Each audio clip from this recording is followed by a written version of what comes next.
Halo teman-teman, apa kabar?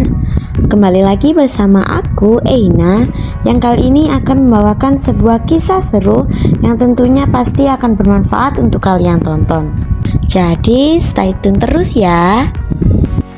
Nah, kali ini aku akan bercerita tentang pahlawan kecil anti korupsi, dimana ini berkisah tentang 3 anak SD yang penuh keberanian dan juga kejujuran, yang bikin perubahan besar di sekolah mereka cuma dengan langkah kecil. Yuk kita masuk ke petualangan Ana, Sinta, dan Cila di SD Dugongnya Sejati.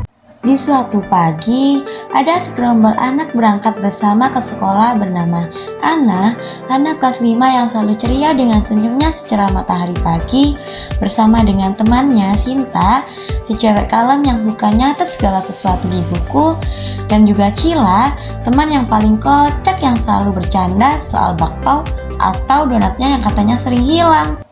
Waktu di kelas, Bu Yuti, wali kelas mereka yang dikenal lama, bilang kalau kas kelas mereka bakalan dipakai buat beli alat tulis.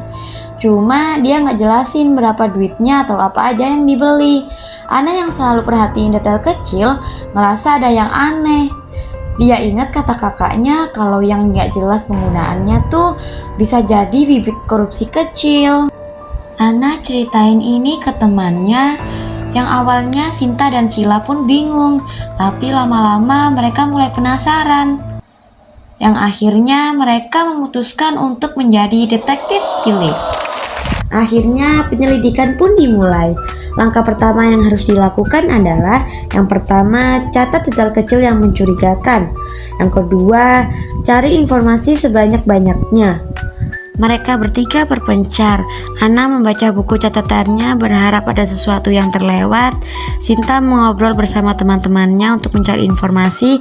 Sedangkan Cila, dia mau makan dulu katanya. Saling melengkapi banget bukan pertemanan mereka? Setelah mendapatkan beberapa informasi, Ana bilang ini gak masuk akal. Sinta dan Cila pun bilang kalau kita itu harus melapor ke Pak Yono selaku kepala sekolah. Tapi Ana juga ngingetin kalau kita tuh butuh bukti yang kuat biar Pak Yono percaya. Selang beberapa waktu, dengan bukti yang udah mereka kumpulin, akhirnya mereka memberanikan diri untuk memberikan bukti itu kepada Pak Yono selaku kepala sekolah. Setelah mendapatkan laporan dan bukti yang sudah jelas, Pak Yono pun memanggil Bu Yuti dan menanyakan kejelasannya. Lalu Bu Yuti pun mengaku bahwasannya Bu Yuti menyimpan sisa uang kas buat keperluan mendadak. Bu Yuti meminta maaf atas kesalahannya yang tidak bilang ke anak-anak. Lalu Pak Yono pun menasihati Bu Yuti dengan berkata jangan mengulangi hal seperti itu lagi dan semua itu harus transparan. Pak Yono juga memuji keberanian Ana, Sinta, dan Cila, dan itu juga membuat mereka merasa bangga. Setelah kejadian itu, sekolah mereka berubah menjadi lebih baik. Sekarang di kelas ada papan pengumuman yang menunjukkan rincian uang kas, dan ya, misi mereka berhasil. Jam pulang pun telah tiba. Saat di jalan pulang bersama teman-temannya, Ana berpikir di dalam hati kalau kejujuran itu kayak benih kecil, kalau disiram dengan keberanian, maka bisa tumbuh menjadi pohon besar yang bikin dunia menjadi lebih baik. Ana juga bangga karena bisa nunjukin bahwa anak kecil pun bisa bikin perubahan besar. Dan perlu diingat bahwa kejujuran itu gak cuma bikin hati tenang, tetapi juga bikin dunia menjadi lebih adil. Yeay, selesai.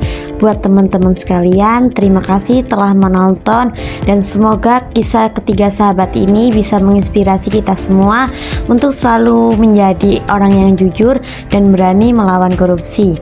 Sekecil apapun itu, ingat, perubahan besar dimulai dari langkah kecil dan kamu juga bisa jadi pahlawan di sekitar kamu. Sampai jumpa di kisah selanjutnya. Bye-bye.